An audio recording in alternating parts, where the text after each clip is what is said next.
Hey y'all, it's Crystal here from ChristaCoDesign.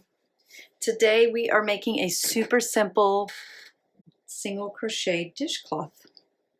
And I'm using Dishie yarn, which is 100% cotton. It's a number 4 medium worsted weight yarn. You can use any yarn brand in the same yarn weight. Dishcloths, it's recommended for 100% cotton or a cotton blend. And a 5mm hook. This is my Peach Odyssey, one of my faves.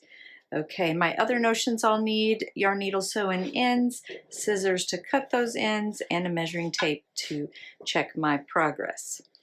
Okay, so we'll start with a slip knot on our hook. And this dishcloth pattern, which you can find free on my website, ChristaCoDesign.com, is in 3 sizes: 8 inches, 10 inches, and 12 inches square. For the 8-inch size, you're going to chain 28. For the 10-inch dishcloth, you're going to chain 35. For the 12-inch dishcloth, you're going to chain 42. Now this is just single crochet, so you can really chain to any number you need if you want to make one smaller or larger. My gauge for this pattern is 14 stitches in 4 inches by 16 rows in 4 inches.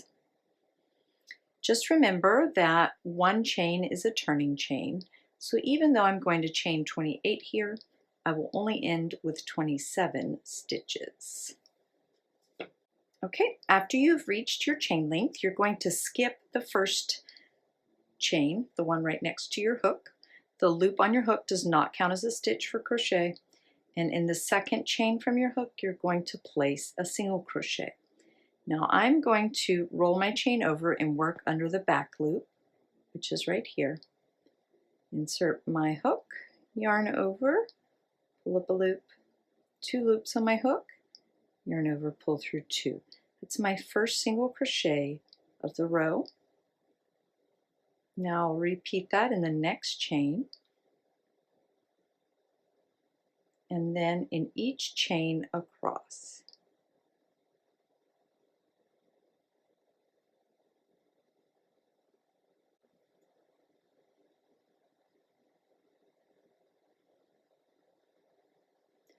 Okay, once we have placed a single crochet in each chain across, it's time to turn our work. Now we'll chain 1 to start the row, and that does not count as a stitch, so we're going to work right into that first stitch. These 2 loops are the top of the stitches, so we're going to insert our hook under those 2 loops, yarn over, pull up a loop, and there's my first stitch of the row. Just insert and single crochet in each stitch across.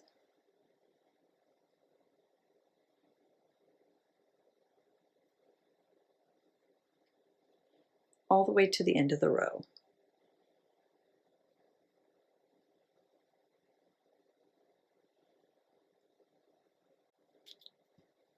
Okay, as I come to the end here, those end stitches can be pretty tricky to see. If you need to count your stitches, count them so you don't skip any edges. You can also use stitch markers to mark the first stitch, and then it will be at the end of your row on the next row, so you'll see it if you're having trouble with the edges. And you'll know you're having trouble because your edges aren't straight, they're going in and out.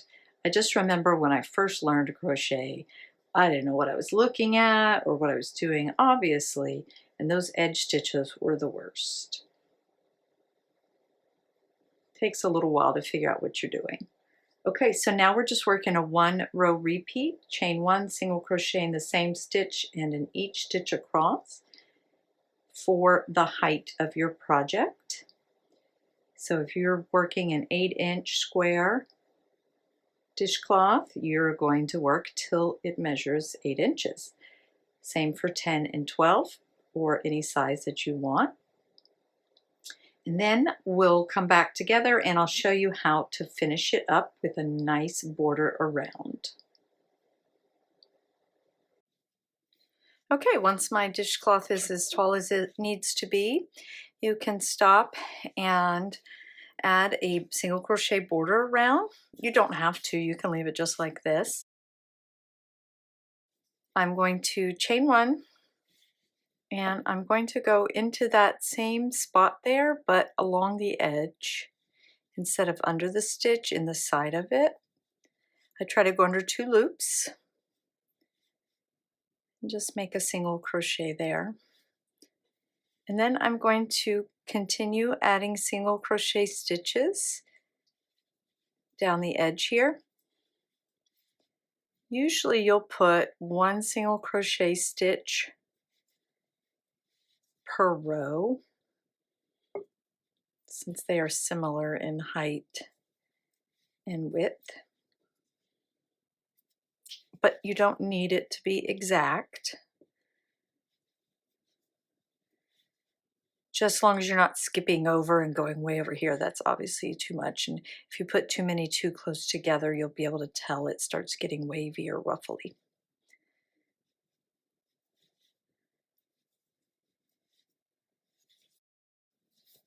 Okay, once you get down to the next corner, you're going to work 1 single crochet and then chain 1 and work another single crochet back in that same spot. That'll help you turn the corner and give you a nice edge there. Then you just continue placing single crochet stitches. And here we're on our chain row, so it's a little bit easier just placing a stitch per each chain. And when you get across to the other corner, you'll do the same thing there, where you place a single crochet, chain 1 single crochet in that corner and turn and keep working up along that edge. And then you can finish off once you get all the way back around by joining it at the very first corner with a slip stitch, and then you just have to weave in your ends. Okay, when you get back around to your first stitch, you're just going to slip stitch to join that corner. You can pull up a long loop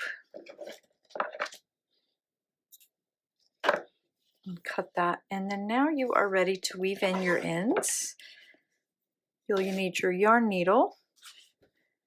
Just thread your yarn needle, and you're going to bury that tail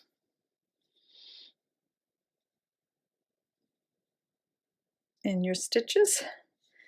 Just want to weave it away from your join there. You want to go back and forth, up and down.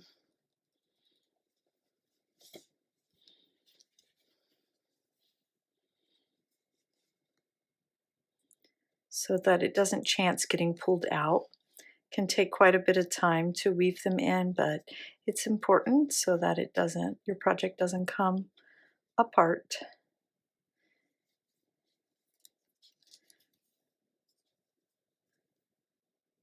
It's pretty easy with single crochet because you can just go along with the stitches. They're very small and close together.